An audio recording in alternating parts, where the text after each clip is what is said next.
Good morning, students.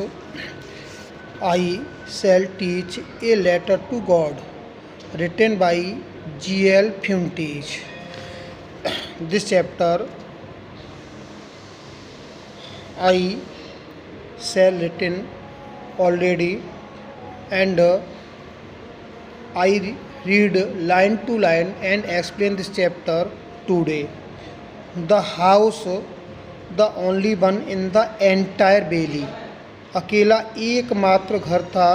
Set on the crest of A low hill. Crest of A low hill means होता है ऊंची पहाड़ियों में एक नीची पहाड़ी के सबसे ऊपरी सिरे पर बैठा हुआ था. फ्रॉम दिस हाइट, इस ऊंचाई से one can could see the river and the field of ripe pond. कोई भी देख सकता था नदी को और उन फसलों को, बिंदु के आकार में फूलों को. दैट ऑलवेज प्रॉमिस्ड, जो हमेशा वायदा करते हैं एक गुड हार्वेस्ट, एक अच्छी फसल का. The only thing the earth needed, केवल एक चीज़ थी जो पृथ्वी को आवश्यकता थी. बाजे डाउन पावर, भारी वर्षा की. डाउन पावर मीन्स होता है हैवी रेन की. डाउन पावर और एट लीस्ट ए शावर, या हल्की सी बौछार की. थ्रू आउट द मॉर्निंग, प्रातःकाल से ही लेंचो, जो पहाड़ी के सिरे पर, नीची पहाड़ी के सबसे ऊपरी सिरे पर बैठा हुआ था, वो कौन था? लेंचो था, जो एक फार्मर था. हु न्यू हिज फील्ड्स, जो जानता था अपने खेतों को. इंटीमेटली, निकटता से, क्लोज से. हैड डन नथिंग, वह कुछ नहीं कर सकता था. Else but see the sky towards the north east, उत्तरी पूर्वी आकाश की ओर देखने के अलावा वह कुछ भी नहीं कर सकता था. उत्तरी पूर्वी आकाश की ओर ही क्यों देखता था लेंचो? क्योंकि उत्तरी पूर्वी आकाश से ही ये बादल आते थे और बरसात करते थे, जिससे लेंचो के खेतों को वर्षा प्राप्त हो जाती थी, वर्षा की बूंदें प्राप्त हो जाती थी. Now we are really going to get some water. Woman आया है यहाँ लेंचो की पत्नी के लिए. वो अपनी पत्नी से कहता है वास्तव में अब हमको कुछ पानी की आवश्यकता है. The boatman who was preparing supper, जो भोजन तैयार कर रही थी, रिप्लाइड, उसके द्वारा उत्तर दिया गया, यस गॉड विलिंग, हाँ भगवान की जैसी इच्छा. The older boys were working, बड़े लड़के कार्य कर रहे थे. इन द फील्ड, खेतों पर. वाइल द स्मॉलर वंस, जबकि छोटे बच्चे were playing near the houses, घरों के निकट खेल रहे थे. Until the woman call to them, जब तक लेंचो की पत्नी के द्वारा बुलाया नहीं गया. कम फॉर डिनर, रात के भोजन के लिए आओ. It was during the meal time, यह भोजन का समय था.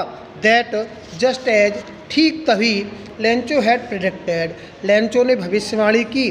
बिग ड्रॉप्स ऑफ रेन, वर्षा की बड़ी बूंदें. बिगेन टू फॉल, गिरना प्रारंभ हो गईं. इन द नॉर्थ ईस्ट, उत्तरी पूर्वी आकाश से विशाल काय पर्वताकार बादल कुड बी सीन अप्रोचिंग, आगे बढ़ते हुए दिखाई दे रहे थे. द एयर वाज फ्रेश, हवा ताज़ा थी. एंड स्वीट, मधुर थी. द मैन वेंट आउट, वह लेंचो, मैन आया लेंचो के लिए, बाहर आता है. फॉर नो अदर रीजन, अन्य कोई कारण नहीं था. Then to have the pleasure of feeling, वह अनुभव करना चाहता था, आनंद लेना चाहता था. The rain on his body, वर्षा की बूंदों का अपने शरीर के ऊपर. एंड व्हेन ही रिटर्न, जब वह वापस लौटा, ही एक्सक्लेम, उसने व्याख्या की, these are not raindrops falling, ये वर्षा की बूंदें नहीं गिर रही हैं फ्रॉम द स्काई, आकाश से.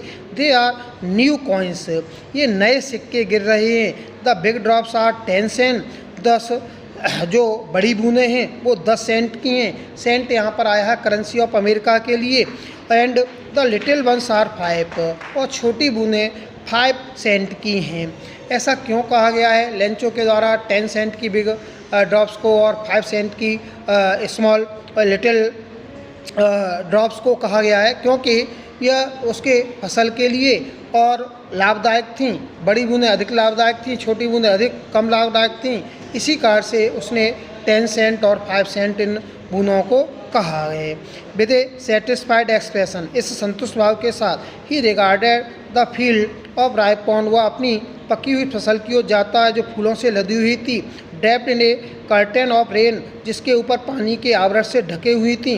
बट सडनली, लेकिन अचानक, a strong wind began to blow, ते चलना प्रारंभ हो जाती हैं। And along with the rain, उस बरसात के साथ very large hail stone began to fall, बड़े बड़े ओले गिरना प्रारंभ हो जाते हैं। They truly did resemble new silver coin, वास्तव में यह नए चांदी के सिक्के के समान थे। द बॉयज, लड़कों ने अपने आप को लगा लिया उस बरसात में। वह दौड़कर बाहर आते हैं to collect the frozen pearls, उन मोती के समान ओलों को इकट्ठा करने के लिए। Thank you. Next day next part.